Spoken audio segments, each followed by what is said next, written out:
movie Cocktail came out in 1988 and showed what happens when you take Tom Cruise's manic energy and put it behind the bar of a TGI Fridays.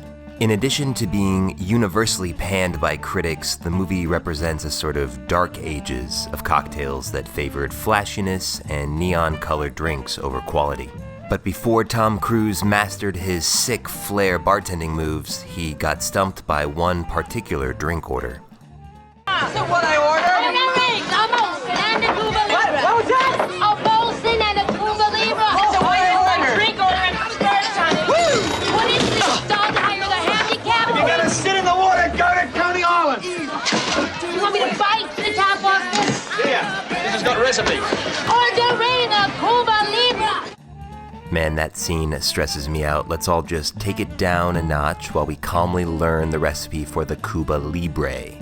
The drink originated during a free Cuba movement around the time of the Spanish-American War, and is basically a rum and cola but with some fresh lime juice added, which really makes a difference. Tom Cruise should start by calling up Iceman to fill up his Collins glass and then add 2 ounces or 60 mils of a light rum. Then take a lime and add half an ounce or about 15 mils of fresh lime juice right into the glass. And finally, we need some cola. Here I'm using a Mexican Coke that has cane sugar instead of high fructose corn syrup. We're gonna top that with about 4 ounces or 120 mils. Grab your professional cocktail rotating apparatus and rotate the drink until all the ingredients are mixed. Garnish with a lime wedge if you're feeling fancy, drop in a long sippy cylinder, and let's give it a taste. Cheers.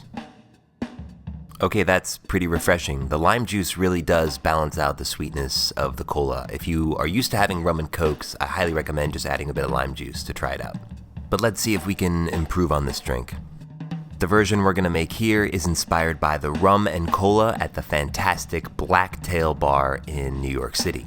And it starts by making a cola syrup, which I'm gonna make by doing a reduction of our Coca-Cola. If you don't wanna make your own cola syrup, there are some brands you can purchase. I'll link to them on my website. We're gonna be doing a reduction of 1/6, so taking 36 ounces to 6 ounces here. A little trick to make this easier on yourself is to start by measuring out 6 ounces of Coca-Cola, pouring it into your saucepan, and measuring with a toothpick how high up that 6 ounces gets. Then you can mark that wash line on the toothpick by carving a little notch in with a knife. Then once you pour all your liquid in and start reducing it, you can continuously check to see if it's getting close to that notch, and once it reaches it, pull it off the burner and you have your 1/6 reduction. Alright, let's dump all 36 ounces or a little over a liter of our cola into the saucepan. Once that is reduced, it's going to be a nice thick syrup, so go ahead and bottle that and keep it in the fridge. Okay, let's build our drink. We're going to take a double rocks glass and give it a hit of aromatic bitters. Then we're going to add 3/4 of an ounce or about 22 mils of our cola syrup. Now let's give this drink some complexity by adding a touch of Fernet, which is a bitter Italian Amaro that actually pairs really well with cola. In fact, a popular Argentinian drink is the Fernet and Coke. Here we're just gonna add 1 bar spoon to the glass. Then we're gonna add our light rum, but we're only gonna keep it to 1 ounce or about 30 mils. You'll see why in a second. Drop in a large, preferably clear King Cube, and while giving that a stir, we're gonna top with some sparkling wine. As I usually recommend on this show, it's important to pour your drink in slow motion, but I think Tom Cruise would have some trouble with this step. You're aiming for about 4 ounces or 120 mils of sparkling wine. Finally, you're gonna cut a twist of lemon and express the oils over the top of the drink and drop it in. And let's see if this is any good. Cheers.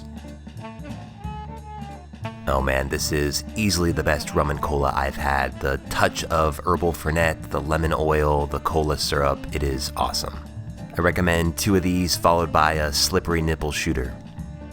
Thanks for watching, guys. As always, you can find the recommended equipment I use on my Amazon page, and buying through this page also helps support the channel. Cheers.